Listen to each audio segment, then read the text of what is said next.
Estamos no ar! Este é o canal do motorsport.com no YouTube e você sabe, se eu tô aqui é porque vai ter coisa especial, né? Vamos aqui bater um papo com um piloto, comentarista, comissário, agora pai de piloto também, que tem sempre opiniões ali bacanas que a gente acaba refletindo e é muito bacana vê-lo também praticamente toda a corrida na televisão, comentando a Fórmula 1 pela Band. Estou falando de Felipe Jafone. E nessa jornada muito bacana, eu tenho comigo Carlos Costa, que vai me ajudar a fazer as perguntas ao Felipe. Tudo bem contigo, Carlão?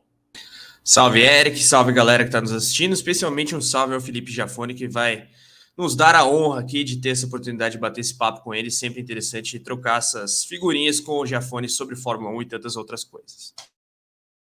Perfeito, olha só, e já podemos começar, inclusive, pode colocar o Jafone. Aê, maravilha, muito obrigado por aceitar esse convite para a gente aqui no nosso canal, Jafone. E eu começo já perguntando, de certa maneira, né, com toda a expectativa que foi criada nessa temporada de 2023 da Fórmula 1, se esse início já é meio até broxante, assim, frustrante por conta da gente perceber que não vai ser nem de perto aquele campeonato que foi de 2021. Já o campeonato já nasce com um roteiro pronto ou você acha que podemos ter surpresas? Mais uma vez, seja bem-vindo. Valeu, Eric. Obrigado. Prazer estar com vocês, Carlos. Bacana estar com vocês de volta aqui. A Fórmula 1, acho que para muitos, né, a gente queria muito ver lá Red Bull, Mercedes, Ferrari, e acabou que entrou uma Aston Martin, mas para brigar pela segunda força, né, e não pela primeira. Eu, pessoalmente, acho que assim, o nível que a Red Bull tá, ninguém pega mais. Assim, esse ano na parte de desenvolvimento do carro, né? Nessa última corrida tinha voltas ali que em ritmo de corrida eles eram os dois carros um segundo mais rápido que o resto. Então acho que mesmo pode parar desenvolvimento, pode parar o que for aí, eu acho que é muito difícil hoje.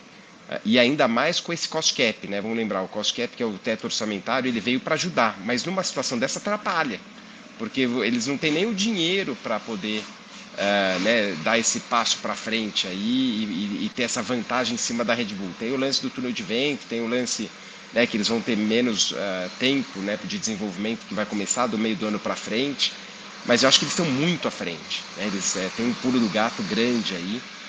Agora se fala assim, mas vai ficar sem graça, eu acho que não. Eu acho que depende do cara que gosta de corrida, ele pode analisar de formas diferentes, né? Eu vejo primeiro esse lance do Pérez com o Verstappen, que você vai falar, mas será que o Pérez vai dar conta? É difícil, a gente sabe que o Verstappen é fora da curva e o Pérez é um bom piloto. O carro esse ano um pouco mais dócil para guiar, talvez mais do jeito do Pérez, mas já tem um arranca-rabo aí, né? Você viu, né, quem fez a última volta, a cara de gol contra depois do Pérez ali no finalzinho, mas por que ele fez a melhor volta? E falaram, esse não era o combinado, que a gente podia acelerar, quer dizer, a intriga já rolou. E é uma intriga bacana, Eric, porque eu vejo assim, se no passado o Pérez tinha que ter o papel de segundo piloto, ele não tem que ter mais, porque não tem o terceiro.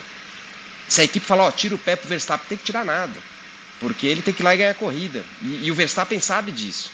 Isso acontece quando você tem, né, foi como o Hamilton e o Rosberg, como o Senna e Prost, quando você tem os dois disputando lá na frente, nem a Red Bull vai querer segurar, né? Falar, deixa, eles já estão quase o dobro de pontos do que a Mercedes e a Aston Martin. Então a briga vai estar entre eles e de repente isso vai apimentar bastante lá na frente e atrás uma disputa legal sim, né, com as três equipes.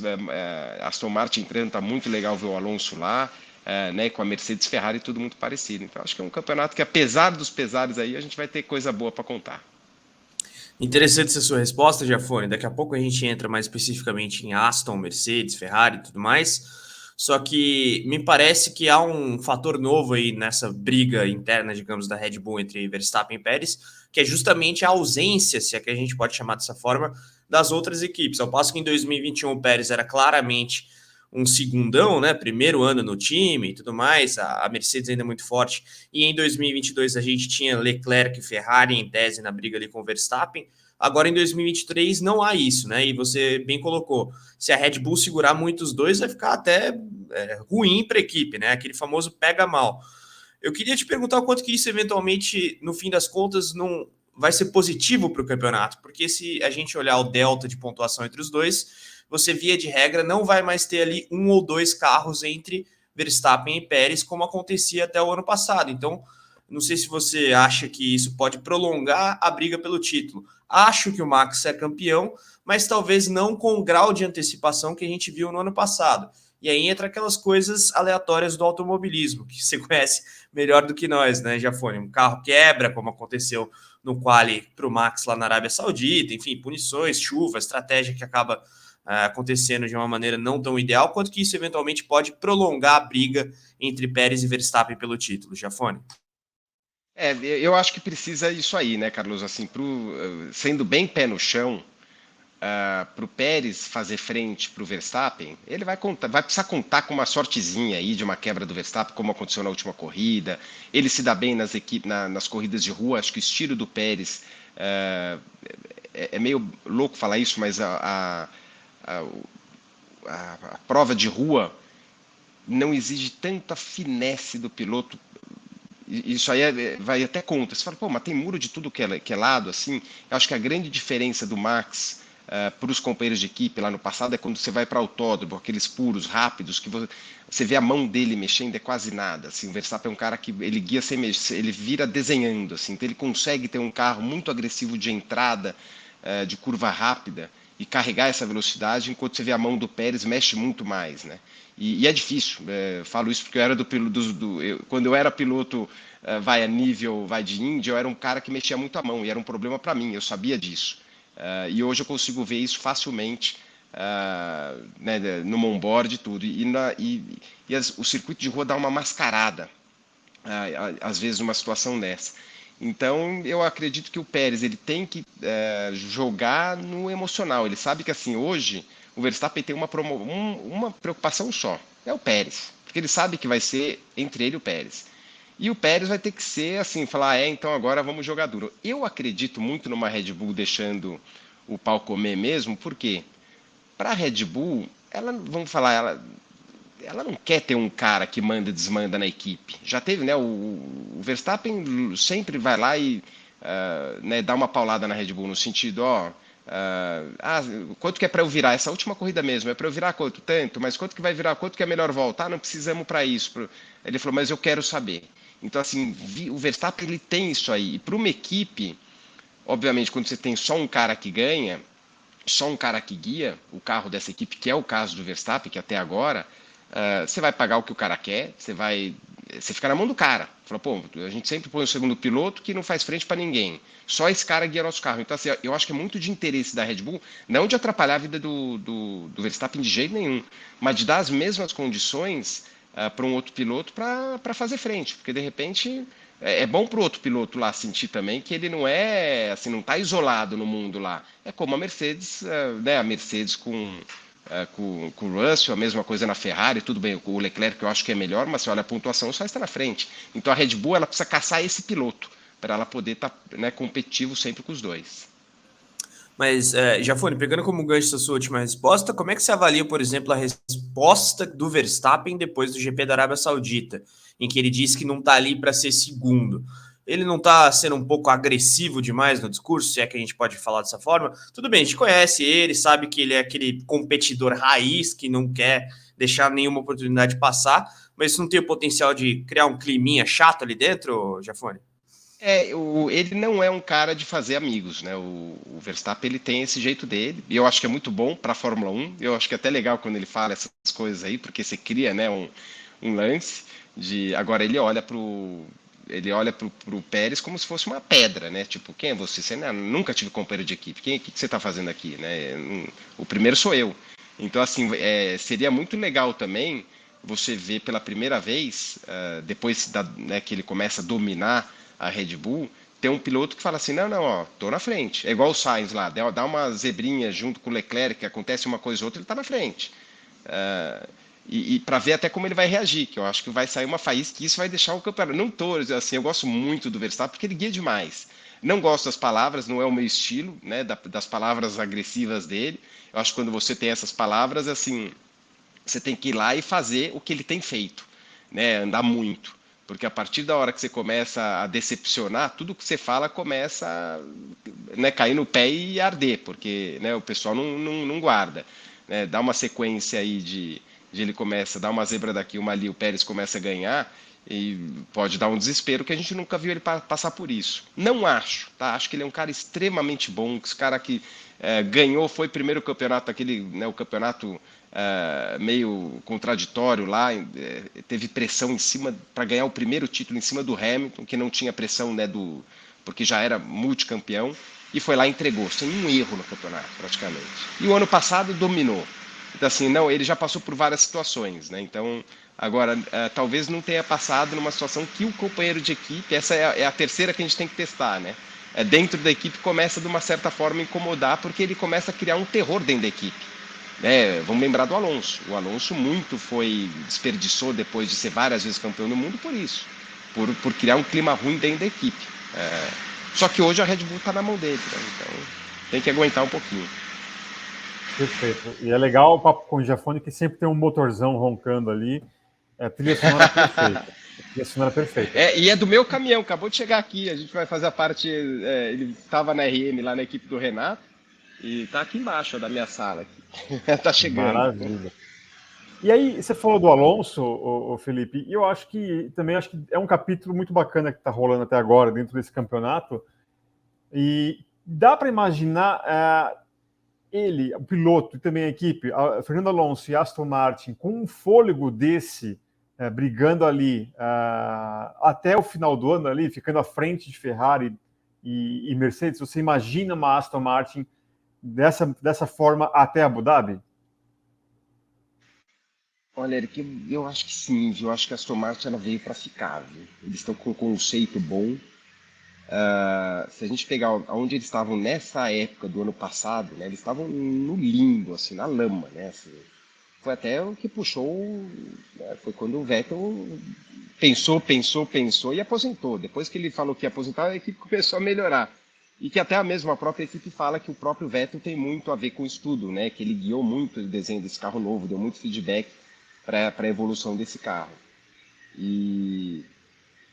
Só que eu acho que uma Aston Martin ela vem para ficar. Eu acho que a Mercedes tem um ponto de interrogação muito grande lá, porque assim, se eles realmente forem mudar de conceito, é complicado, porque você muda o conceito para o mesmo que a da Red Bull, só que a Red Bull já está nesse conceito e um ano na frente.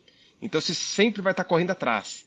Né? Então, por que vai lá não faz... É complicada a situação da Mercedes, né? De repente ela aposta nesse conceito que talvez nunca seja muito bom, e é um ponto de interrogação, que o Hamilton falou no meio do ano passado que era o lugar que eles deveriam ir, era mudar o conceito, e agora vira e mexe, ele dá uma cutucada na equipe, que não ouviu né, a opinião dele, ou tipo, para e vamos para o conceito normal. Só que o conceito normal vai estar atrás também. Então, assim, não vejo.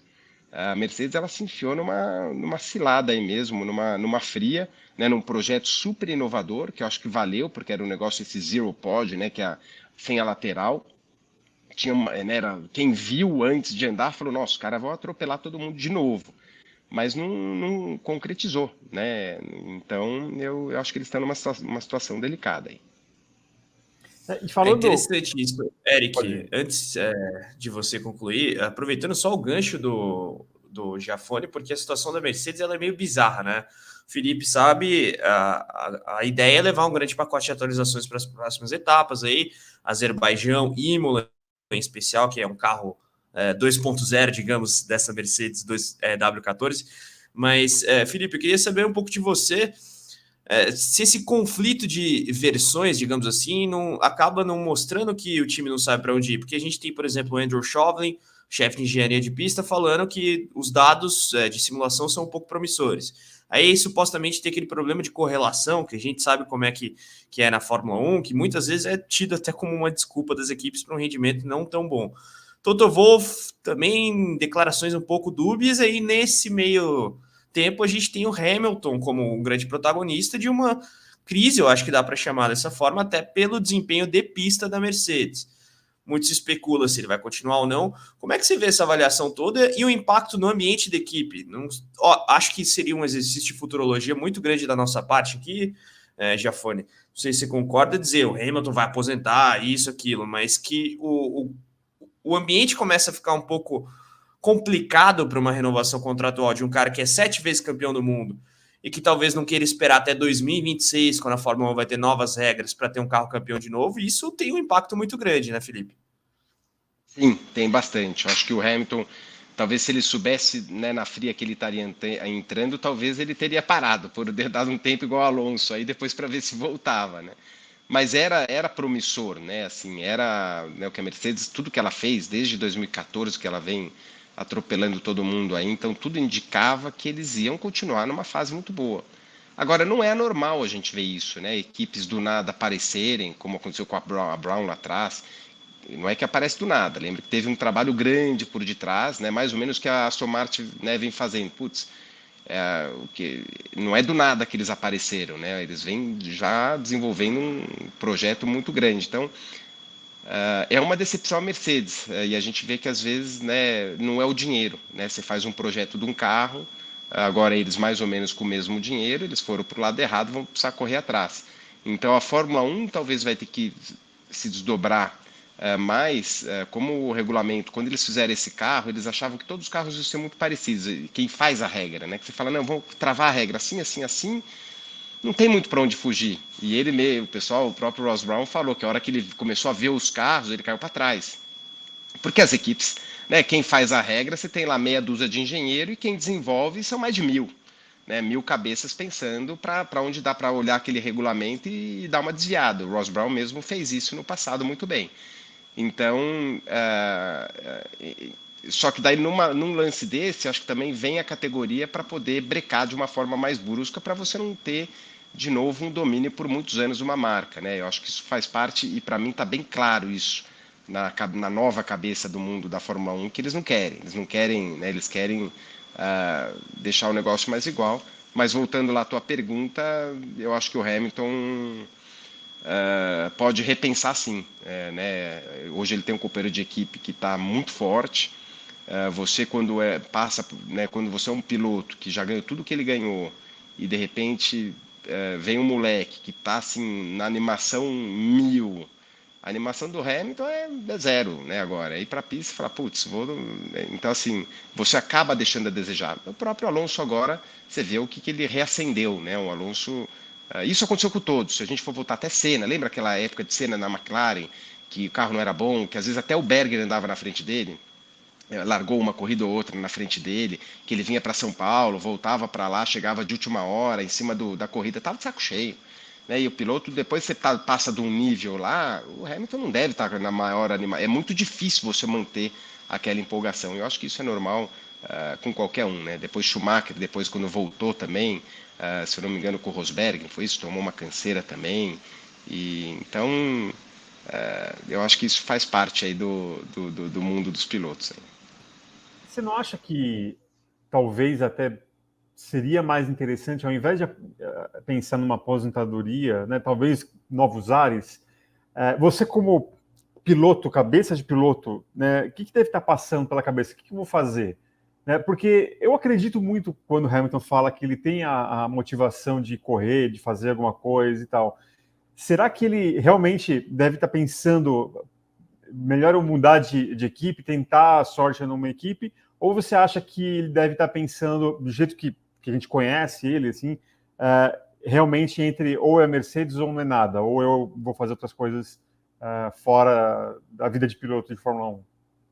Então, Eric, eu acho que isso é difícil falar, porque isso depende muito de piloto para piloto, assim, né? Você pega, eu acho que vai dar pura motivação dele de guiar. Você dá um exemplo do Rubinho. O Rubinho pode estar andando de velotrol que ele está se divertindo. Às vezes ele vem aqui na Granja Viana, semana passada, corre de kart, equipamento não tá bom, puta, não anda bem, chega lá em quarto, quinto, sexto e acaba a corrida e depois já está falando de correr de novo. Assim, ele é o cara que ele não se impõe, ele gosta de guiar, não seja o que, né, qualquer coisa. Ele está lá pelo puro prazer, pela paixão de guiar. Agora eu vou te dar uma proporção que eu passei por isso. No meu último ano da Indy, que eu estava na Foyt, eu preferia estar em casa do que guiando aquele carro lá. Assim, pelo amor de Deus, eu não gosto, odeio isso aqui. Porque primeiro tomar pau é horrível, ainda mais quando toma pau num lugar que é perigoso. E numa equipe que você vê que não tá te levando a lugar nenhum.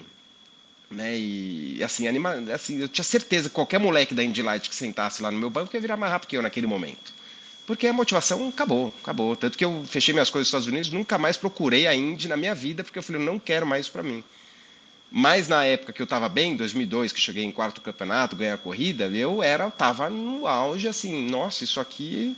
Então, assim, eu fui um cara que a hora que sentei, eu tive uma oportunidade, proporção 1000 vezes para trás, tá? Mas eu acho que a cabeça do piloto não muda, se é do kart, se é Fórmula 1, Fórmula 1, tudo, né? Tem caras que se motivam de qualquer forma, né? Não importa onde está andando, e tem caras que não. E eu não sei a do Hamilton, né? Porque o Hamilton, desde que entrou na Fórmula 1, é vitorioso, desde o primeiro ano.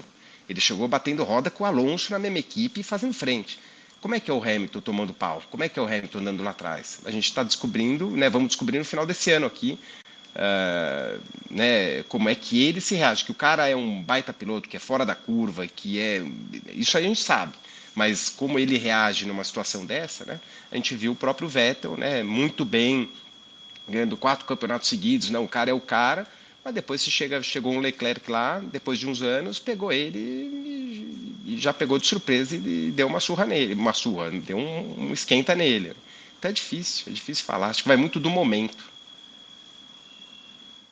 Maravilha. Olha só, vamos mudar um pouquinho de assunto aqui, falando de uma seara em que você também tem propriedade, né, que é justamente a parte dos comissários da FIA, e a gente viu na última etapa uma polêmica em relação à punição do Alonso, né, o 100º pódio da carreira do Alonso. Duas coisinhas, né, como que você olha para trás, assim, o Alonso é a carreira dele, né, se ele é mais vilão ou personagem na acepção da palavra nata, né?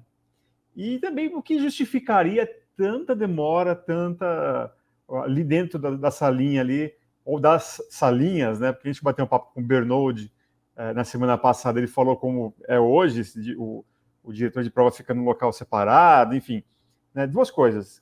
Alonso, seu 100º pódio, e como você acha que ele vai ficar marcado, e o que justificaria tanta demora na punição do Alonso no GP da Arábia Saudita? Punição e Então, despunição, né? Já foi o problema. punição e despunição. Não, mas ó, vivenciando, eu não sei o que o Bernold, aliás, muito legal, que o Henrique, pô, o Bernold eu corria de júnior, né? Minha carreira foi inteira com ele lá, ele, o Elinho, e eu fui para os Estados Unidos, eles foram para a Europa, um moleque muito, muito bacana, mas faz um tempo que eu não converso com ele. Mas eu não sei direito o que ele falou, mas eu entendo, viu, Eric, assim, passando pelo que eu já passei de comissários, toda vez que o regulamento, né, vamos falar, aonde é que estava o erro aí? De novo, não está no erro dos comissários, também do jeito que se interpreta o regulamento. Porque na hora que você falar encostou, daí o outro chega lá e fala assim, não, mas peraí, encostar não é trabalhar no carro. Encostar, todo mundo na hora que chega na frente lá no pit, você bate o carro no cara para erguer o carro, é a tua referência, né? Normalmente eles param em cima do macaco da frente. Qual é a diferença? Se o cara encosta o macaco da frente, qual é a diferença do macaco de trás? Aonde é que está escrito, né, que pode ou não pode? Então, esse vai e volta, eu entendo. Eu entendo e acho que, apesar da demora, eu acho que eles foram coerentes, venceu quem tinha que vencer, não trabalharam no carro, não levaram uma vantagem em cima daquilo, e não ia mudar o resultado da corrida se, entendeu, aquilo lá. Então, assim, eu com certeza vai sair um adendozinho no regulamento agora falando, ó, pode isso. E é o que sempre foi feito, né? Eu participei de algumas situações que a gente caiu na mesma cilada, só que às vezes é por uma ocasião lá de trás que ninguém nem lembra, né? Porque não vem a público, é uma coisa meio irrelevante para a corrida. Mas que daí você olha, nossa, olha o regulamento aqui, isso aqui. Só que quando acontece isso do 11º para trás, ninguém tá nem aí, entendeu? O problema é quando vai um pódio, quando tem essa situação que dá, né? Como foi a do Verstappen e do Hamilton lá atrás. Mas situações como essas ocorrem todos os anos. Só que normalmente em posições irrelevantes o regulamento é ajustado para aquela nova, né, nova situação e assim vai, e assim vai. E só ainda nessa seara, né? Porque a defesa da Aston Martin, ela utilizou ali 7 casos, né, semelhantes e que a FIA agiu de uma maneira diferente. Eu confesso que eu fiquei pensando aqui, falei assim, ou esses caras têm um banco de dados absurdo e que a inteligência artificial ali pode ter agido a favor da própria Aston Martin, ou será que alguém ali, algum comissário, alguém que trabalha na FIA, deve ter ali, chega, vem cá, vamos conversar, tomar um cafezinho aqui no cantinho. Teve um caso X, piloto Y, GP tal que aconteceu, pode ir lá buscar que você vai ver. Um outro GP aconteceu isso. Você acha que isso pode... não necessariamente é errado, mas você acha que alguém da FIA que tende a memorizar melhor esse tipo de caso do que alguém de uma equipe pode ter dado a letra para o pessoal da Aston Martin brigar e finalmente conseguir? O que Não, você acha? não, de jeito nenhum. Eu acho que a FIA nunca intervém em nada. Se ela tem que ficar, você tem, eu não sei se o Bernoulli falou ou não, mas você tem que assinar um monte de documento e de que você não pode nem falar a público do que rolou, entendeu? Assim, é super confidencial e reservado. A gente não pode nem ter contato com os pilotos fim de semana, com a equipe. Você tem que evitar o máximo possível para não ter uma relação próxima. Eu acho que isso aí foi que a Aston estava muito bem preparada. De alguma forma eles né, e pegou a FIA desprevenida, né, falou assim, putz, só tem uma situação aqui, cara, né, qual é a diferença dessa para essa? Né, por que isso pode e isso não pode? Não é mesmo? Daí aí dá aquele, não, peraí, putz, e agora o que a gente faz? Dá aquele desespero que eu já passei algumas vezes como comissário também, que você fica super na dúvida. E então, mas eu acho que não veio da FIA não. Isso veio da Aston Martin, provavelmente. Eles tinham um bom arquivo lá, ou já estavam mais ou menos preparados numa situação dessa, mas foram rápido de ter achado aí situações que não foram punidas nessa mais ou menos mesma situação aí. E o Alonso, como você vê, no final das contas, sem pódios, hoje, olhando a carreira dele, olhando ele, ou ele é um personagemzão ou ainda é um vilão? Não, eu acho que ele tem esse jeito dele, né? Sempre teve, e acho que ele não se importa, né, também, o pessoal não gosta de mim, problema deles, né? Igual o Verstappen, você acha que ele não sabe que o pessoal, quando ele fala isso, ele irrita um monte de gente, né? Vamos, é a mesma coisa o Piquet na época dele. Só que o cara tá nem aí, ele falou, o problema é meu, não é dele, entendeu? Então, se ele não se incomoda com as pessoas achando alguma coisa dele, ele é quem ele é, né? Então, só que eu acho que ele penou muito, né? O Alonso, ele penou muito na carreira por causa disso, e vejo ele hoje um cara diferente. Eu vejo que essa aposentadoria dele, eu lembro que minha última corrida de comissário foi na última corrida de Fórmula 1, onde ele aposentou. Eu estava até junto com o Gil de Ferran, que estava ainda na McLaren, participando da festinha meio de fora. Eu estava de FIA, não podia me intrometer muito. Mas ele, acho que tudo por que ele passou depois disso, abriu um pouco, sabe? Correu em carros que você divide com pilotos, né, de endurance, correu em rally, na Indy. Eu acho que ele voltou mais mansinho, sabe? E ainda mais agora numa equipe onde o filho é o dono do cara, entendeu? Então, né, você nunca viu ele falando declaração que ele está falando do Stroll. Parece que o Stroll é o melhor piloto do mundo, né? Quando vem do Alonso, né, toda hora é um elogio, né? E isso não é do Alonso. Então, assim, acho que deu um clique nele e eu acho que também deu outro clique, que agora ele sabe que tem um carro na mão bom e voltou a ser o velho Alonso que acelera pra caramba, hein? Interessante, Vamos ver aqui que esse AMR23 aí permite ao Alonso, no decorrer da temporada também, uma vitóriazinha circunstancial, acho que rola, né? Com alguma corrida ruim para Red Bull. De qualquer forma, só corroborando o que o Giafone colocou em relação aos comissários, lembro até de bater a porta lá do Roberto Pulpo Moreno no GP de São Paulo de 2021 para perguntar daquelas polêmicas todas em relação à asa do Hamilton na ocasião. E ele falou exatamente isso que o Giafone colocou para a galera aqui, né? Tem uma série de restrições, você não pode falar uma série de coisas que são relacionadas ao exercício ali da atividade de comissário. Então, isso é bastante verdade. Agora, até voltando a 2021, aproveitando o gancho, Giafone, eu queria que você falasse um pouquinho sobre a cobertura da Fórmula 1 na Band, né? Porque a gente viu exatamente de 20 para 21, exato, 2020, quando a Fórmula 1 ainda estava na Globo, né, o último ano de F1 na emissora, e quando ela foi para a Band em 2021, uma série de mudanças, e aí vocês vão entender bem o que eu estou falando, não é crítica à Globo, qualquer coisa que o valha, mas reconhecer também o espaço e o valor que a Band deu para a Fórmula 1, passando muito mais coisa em relação ao que se fazia na Globo, né? Pode, tantas outras coisas, um abre corrida um pouco mais extenso, inclusive nos canais de TV fechada, né? A gente viu a Fórmula 1 e as categorias suporte também sendo muito valorizadas. Queria que você falasse um pouquinho sobre esse momento e também transpassasse, digamos assim, esse salto de qualidade que a gente viu de 20 para 21, comparado com 22 e 23 também, porque o que se viu muito lá em 2021, Felipe, foi a galera realmente muito contente com esse espaço que a Band estava dando e ainda dá para a Fórmula 1, mas o que você avaliaria que a Band trouxe de diferente, eventualmente, para 22 e para 23? Se continuou uma curva de, não vou dizer evolução, mas de a emissora tentar trazer coisas novas para que a galera que acompanha a cobertura de TV veja que a evolução é constante e fica ainda mais satisfeita com a cobertura. Felipe.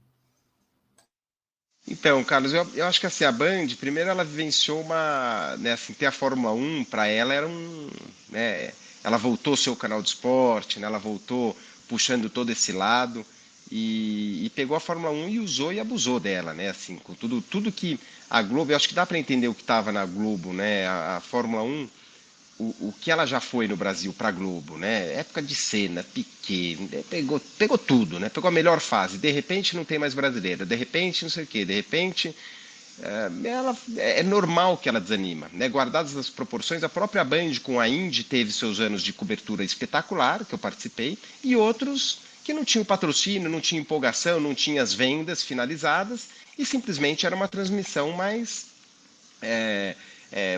econômica, vai assim, mais curta e grossa.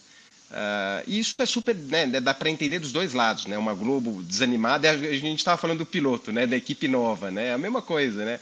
Uma era uma emissora que é uma baita emissora, né? Que eu tive a oportunidade de trabalhar lá por 2 anos e realmente são, né, na parte que me envolveu foram espetaculares.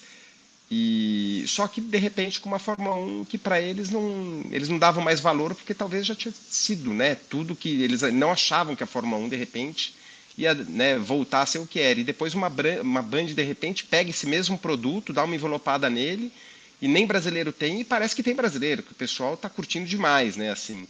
Então, eu acho que foi muito da empolgação da emissora e agora a entrada dos patrocínios. Então, acho que a Band apontou agora o nariz para cima aí, né? O avião para cima e tá indo muito bem, né? Tá indo muito legal. Perfeito. Olha só, a gente já abordou todos os seus lados aqui, ainda falta o de pai de piloto, que vale, eu acho, um destaque muito bacana, porque o Nicolas Giafone, inclusive esteve aqui nesse estúdio aqui no ano passado, eu acho que foi o primeiro ou o segundo que nós recebemos aqui de uma série de entrevistas dos pilotos da Fórmula 4 Brasil. Já começou com tudo, né, no caminho dele para a Indy. Você esteve lá acompanhando de perto ali a primeira etapa dele na USF Juniors, né, em que ele, das 3 corridas em Sebring, né, no local mítico ainda por cima, ele foi o 4º colocado na primeira prova, venceu a segunda corrida e terminou na segunda posição na terceira, é o atual vice-líder. O Joey Brienza está estragando a alegria brasileira nesse momento, mas, Felipe, você acha que o Nicolas ele chegou do jeito certo? Ele causou o alvoroço certo para essa primeira experiência nos Estados Unidos, visando a Fórmula Indy? Então, foi muito legal, né, Eric? Primeiro que ele está numa pressão que só ele sabe o tamanho, né? Porque ele sabe que a chance dele, se ele for campeão esse ano, olha que né, na estreia, ele está garantido para correr o ano que vem. Se ele não for, não tem nada garantido, né? Porque infelizmente a gente precisa achar um patrocinador para ajudar a levar ele.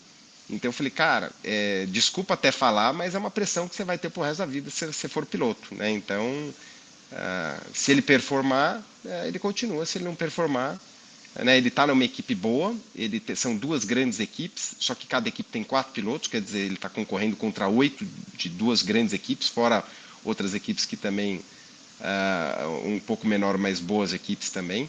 E o Brienza voltou, esse daí ele correu na 2000 e voltou para ganhar o prêmio, que eles ganham, né, a bolsa para o ano seguinte. Então ele é um papa-bolsa. Então, assim, e para piorar mais ainda a situação dele, ele está com um cara que é muito mais experiente que ele. Então, né, a gente chegou lá na pré-temporada, ele já tinha ido muito bem, e então a gente sabia que em Sebring ele teria um grande potencial. E na classificação não foi bem, né, porque lá assim, você chega na quinta-feira, um treino de meia hora classifica e corre. Então, eu acho que ele deu uma atrapalhada, a equipe tentou um setup um pouco diferente, e aí largou de oitavo, chegou em quinto, senti que ele tava, né, o que será que aconteceu? E no dia seguinte ele acordou encapetado. Largou de sexto, venceu a corrida num ritmo muito legal, depois largou de segundo né, e manteve o segundo perdendo para o Brienza. Então, mas foi muito legal de ver, acho que né, assim, a felicidade, né, de conquista, de alívio dele também. E então ele tá numa fase muito muito gostosa assim. E tá numa fase que você vê que assim ele tá feliz, mas é pressão pura e paciência. Eu acho que o esporte é isso, porque ele tá no comecinho, né? Então ele sabe que precisa performar para se manter lá. Mas está fazendo muito bem a parte dele. Então eu fiquei muito orgulhoso, foi muito legal de ver. Pô.